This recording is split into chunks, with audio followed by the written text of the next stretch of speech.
of Tel Aviv. In our meeting today, the Prime Minister and I will discuss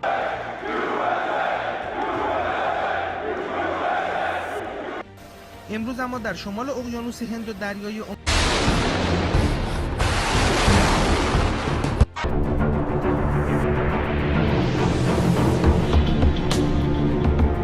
আসসালামু আলাইকুম, সবাইকে স্বাগত BD টাইমসের। কে বলেছে ইরান দুর্বল? মধ্যপ্রাচ্যের অন্য কোনো আরব দেশের নেতাদের মতো ইরান দুর্বল নয়। বিশ্বের মহাশক্তিদের চোখে চোখ রেখে পর্বতের মতো নিজেদের ভূখণ্ড রক্ষা করার এক মহাশক্তির নাম ইরান। যখন যুক্তরাষ্ট্র ইরানে হামলা চালানোর হুঁশিয়ারি দিয়ে ভয়ানক সব সামরিক শক্তি মধ্যপ্রাচ্যে জড়ো করেছে, এমনকি তাদের দুটি বিমানবাহী রণতরী নিয়ে এসেছে, তখনই ইরান দেখিয়েছে এক মহাপ্রণালয়। তারা কোনো দুর্বল দেশ নয়, দিয়েছে উল্টো হুঁশিয়ারি, নিয়েছে পদক্ষেপ। যুক্তরাষ্ট্রের বিমানবাহী রণতরী সাগরে ডুবিয়ে দেওয়ার হুঁশিয়ারি দিয়েছে তেহরান। এর পরপরই ইরানের শক্তিশালী 3টি ব্ল্যাক হোল সাবমেরিন ডুব দিয়েছে সমুদ্রে। কতটা শক্তিশালী ইরানের এই সাবমেরিন, আর কেনই বা একে সমুদ্রের ব্ল্যাক হোল নাম দেওয়া হলো? ইরানের এই সাবমেরিনগুলো কি যুক্তরাষ্ট্রের শক্তিশালী বিমানবাহী রণতরী ধ্বংস করার ক্ষমতা রাখে? এই বিষয়গুলো নিয়ে A to Z আলোচনা করব আজকের এই ভিডিওতে। আশা করি ভিডিওটি শেষ পর্যন্ত দেখবেন। আর হ্যাঁ প্রিয় দর্শক, আমরা ফিলিস্তিনিদের পক্ষে কথা বলার কারণে ইউটিউব আমাদের আগের দুটি চ্যানেলই বন্ধ করে দিয়েছে, তাই দয়া করে আমাদের নতুন চ্যানেলটি সাবস্ক্রাইব করে দিন।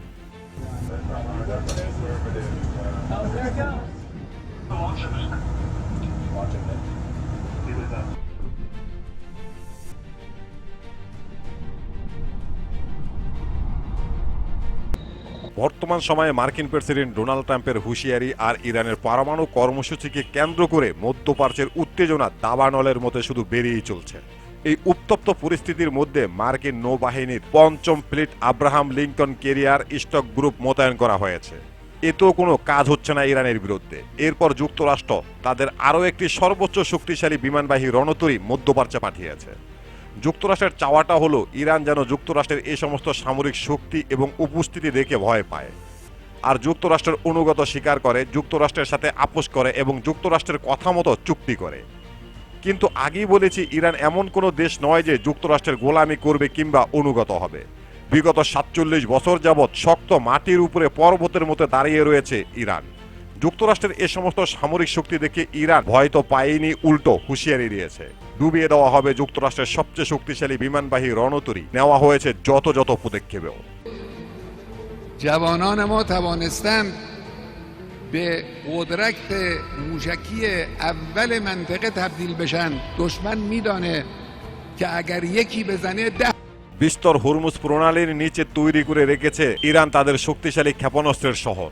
শুধু এখানে শেষ নয়, এরপর ইরান প্রকাশ্যে আনলো তাদের ব্ল্যাক হোল নামের ভয়ঙ্কর 3টি সাবমেরিন।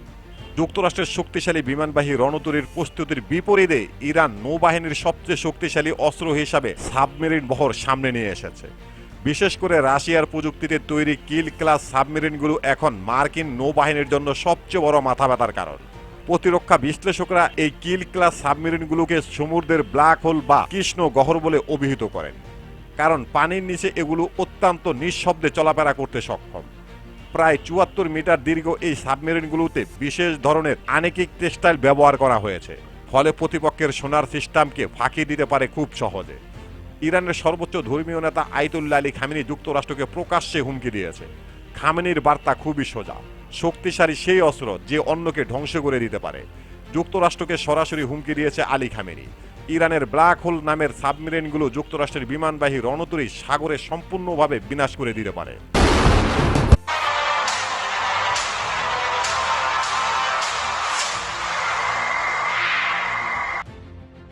সহজ কথা বলতে গেলে অদৃশ্য হওয়া পোশাকের মতো এই টেক্সটাইলগুলো সাবমেরিনকে রাডারের চোখ থেকে আড়াল করে রাখে। প্রতিটি সাবমেরিন 18টি করে টর্নেডো বহন করতে পারে এবং কয়েকদিন পর্যন্ত পানির নিচে নিঃশব্দে থাকতে পারে।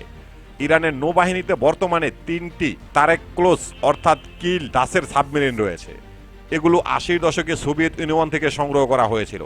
তবে পারস্য উপসাগরে এই দানবীয় সাবমেরিনগুলোর চলাচলের ক্ষেত্রে একটি সীমাবদ্ধতা রয়েছে।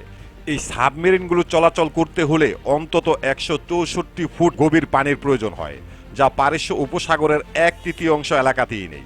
বর্তমানে ইরানের এই 3টি সাবমেরিন যুক্তরাষ্ট্রের জন্য সবচেয়ে বড় মাথা ব্যথার কারণ হয়ে দাঁড়িয়েছে।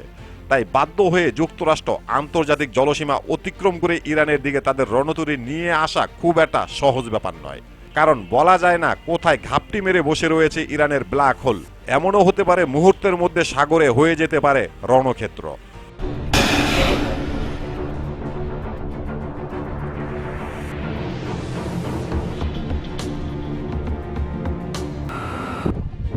ইরানের হাতে এই শক্তিশালী সাবমেরিন ছাড়াও ফাত্তাক ক্লাস এবং গদর ক্লাস ছোট সাবমেরিন রয়েছে। তারা আকারে ছোট হলেও অনেক বিধ্বংসী। যেখানে যুক্তরাষ্ট্রের হুমকিতে অনেক দেশ যুক্তরাষ্ট্রের অনুগত স্বীকার করে, সেখানে ইরানের বিপরীতে যুক্তরাষ্ট্রের সামরিক শক্তির পাহাড় দেখেও ইরান যেন একদমই শান্ত, যুক্তরাষ্ট্রকে কোনোভাবেই গুনছে না। উল্টো যুক্তরাষ্ট্রকে ঘিরে একের পর এক সামরিক মহড়া পরিচালনা করছে ইরান। ইরানের কাছে অসংখ্য পরিমাণ সাবমেরিন রয়েছে, যদিও এই সমস্ত সাবমেরিনগুলো বর্তমান যুগের জন্য ততটা আধুনিক নয়। তাই যুক্তরাষ্ট্রের জন্য এখানে ঝুঁকিটা আরও বেশি। যুক্তরাষ্ট্র যদি আন্তর্জাতিক জলসীমা অতিক্রম করে ইরানের দিকে তাদের বিমানবাহী রণতরীগুলো নিয়ে আসতে চায়, তাদের প্রথম মোকাবেলা করতে হবে ইরানের ছোট ছোট অসংখ্য পরিমাণ সাবমেরিনকে। কিন্তু এই সমস্ত সাবমেরিনগুলোকে মোকাবেলা করতে গিয়ে যদি যুক্তরাষ্ট্র ইরানের ব্ল্যাক হোল সাবমেরিনের সামনে পড়ে, তাহলে যুক্তরাষ্ট্রের সব কিছুই শেষ।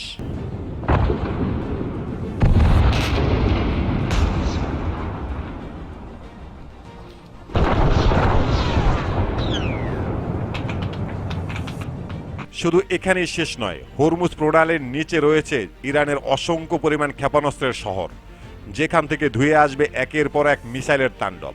ইরানের সর্বোচ্চ ধর্মীয় নেতা ইতিমধ্যেই ঘোষণা দিয়েছে যুক্তরাষ্ট্রের সমুদ্রের শক্তিকে সমুদ্রেই মোকাবেলা করা হবে, সমুদ্রের মধ্যেই ধ্বংস করা হবে। ইরানের সাথে যুদ্ধ করা যুক্তরাষ্ট্রের জন্য খুব একটা সহজ নয়, ব্যাপারটা ইতিমধ্যে পরিষ্কার হয়েছে। যদি এমনটা না হতো তাহলে যুক্তরাষ্ট্র এতদিন অপেক্ষা করতো না। যুক্তরাষ্ট্র বারবার বলছে ইরানের সাথে একটি চুক্তি চায়, যুদ্ধ চায় না। ইরানও বলছে যুক্তরাষ্ট্রের সাথে চুক্তি চায়, এরপরও চুক্তি হচ্ছে না, আর চুক্তি হবেও না। কেন ইরানের সাথে যুক্তরাষ্ট্রের চুক্তি হবে না? আর ইরানের সাথে যুক্তরাষ্ট্র কেন পৃথিবীর পরাশক্তি হয়েও যুদ্ধে জড়াতে পারছে না? যদি যুদ্ধে জড়ায় তাহলে কত পরিমাণ ধ্বংসের মুখোমুখি হবে যুক্তরাষ্ট্র, আর ইসরায়েলকে কিভাবে রক্ষা করবে ইরানের হাত থেকে? এই সম্পর্কে জানতে দেখতে পারেন আমাদের এই ভিডিওটি। প্রিয় দর্শক, আমাদের প্রতিটি ভিডিওর ইনফরমেশন উল্লেখযোগ্য ভেরিফাই পেজ থেকে সংগ্রহ করা। এরপরও যদি ভুল হয়ে থাকে তাহলে অবশ্যই কমেন্ট বক্সে জানিয়ে দেবেন। এখানেই শেষ করছি আমাদের আজকের প্রতিবেদন। আল্লাহ হাফেজ।